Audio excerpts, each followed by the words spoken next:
Delay na naman.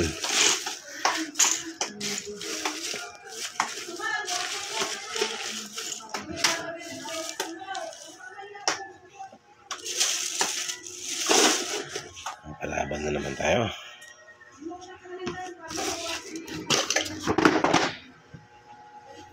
Wire.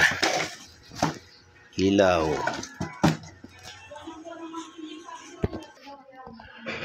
Wiring na naman ako dito.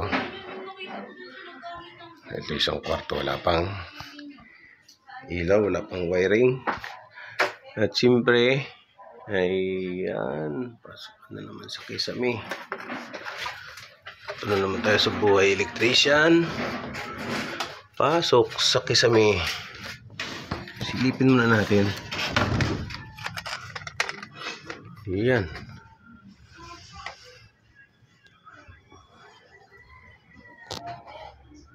Tingnan muna natin yung pagpipistuhan. Yung safety muna. May kahoy. Yan. Tutungtungan. Paring. Tubular. So, ito yung mga pang nano. Flexible. Yan yung mga bang doon sa baba. Papunta sa baba ng mga ano. Utility box para sa switch.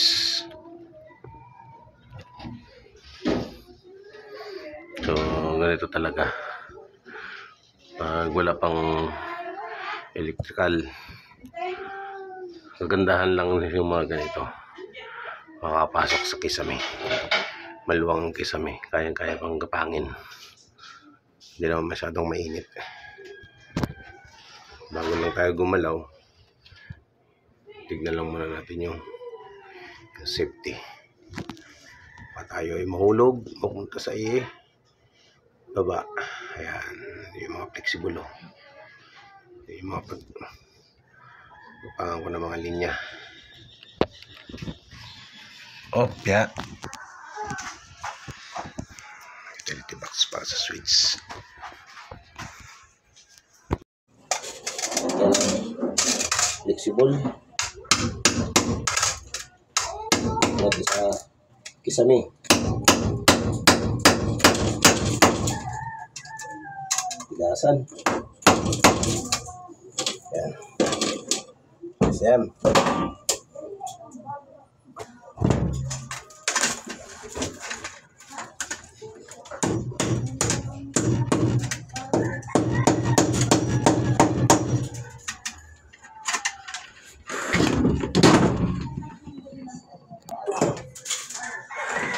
Maganda pag maluwang kisame.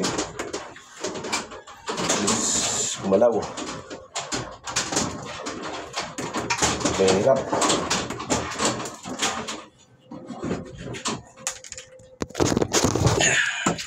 Tulad nito. So nakakaupo ako na maayos. Ilaw pa lang yung ginagawa ko, mga linya ng ilaw. Yung para sa outlet. Susunod naman. So magkahiwalay sila ng ano, circuito. So yun lang muna. Paglagay na ng ano, kapag wiring na ako dito sa kwarto na to, dalawang ilaw, saka dito natagang ko na rin yun ng wire. So splice na lang tulad nito. Yan, doon na siya, para sa isang ilaw lang. Ito pa yung problema ko, maradong isa papunta sa switch.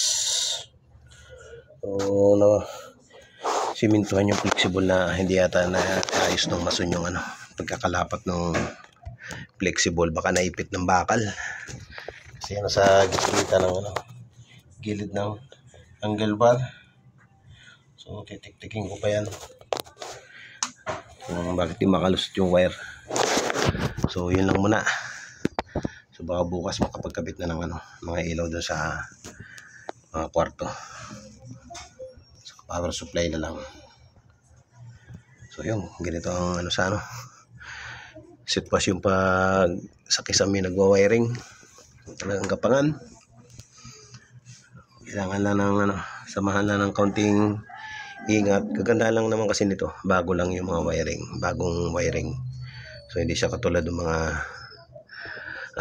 additional na may mga ibang linya na buhay. So yun lang muna guys. Bukas pagkabit na ng ilaw, splice na lang.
Ilaw naman.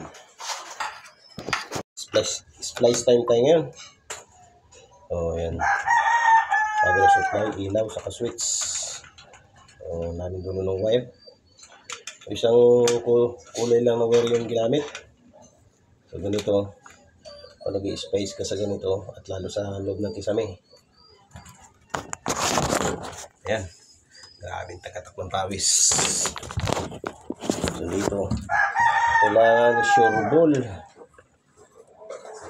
Kasi pag kamali ka, akyat ka na naman, troubleshoot na naman. So, kailangan lagi sigurado.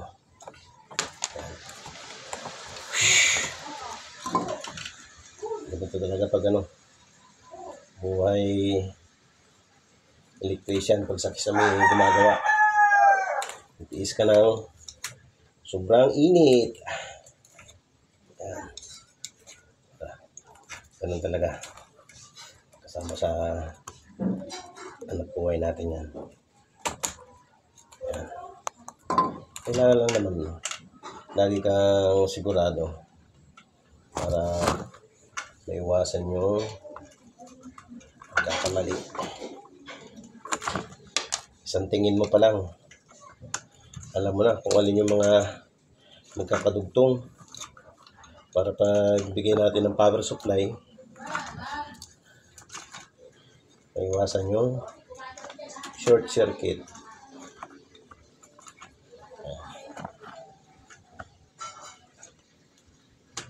Hirap talaga pag ng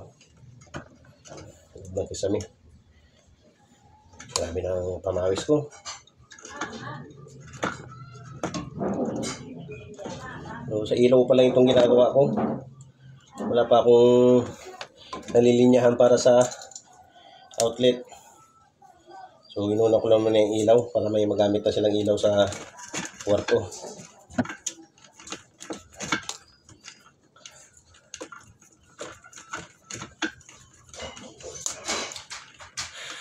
Double check para sigurado, para wala nang akyatan ulit.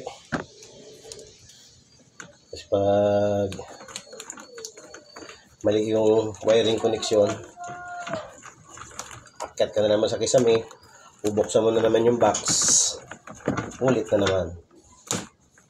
Yan.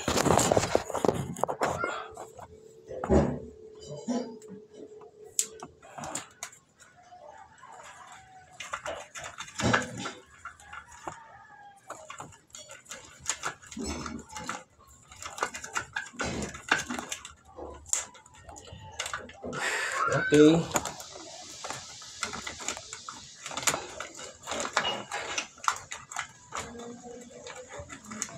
Yan.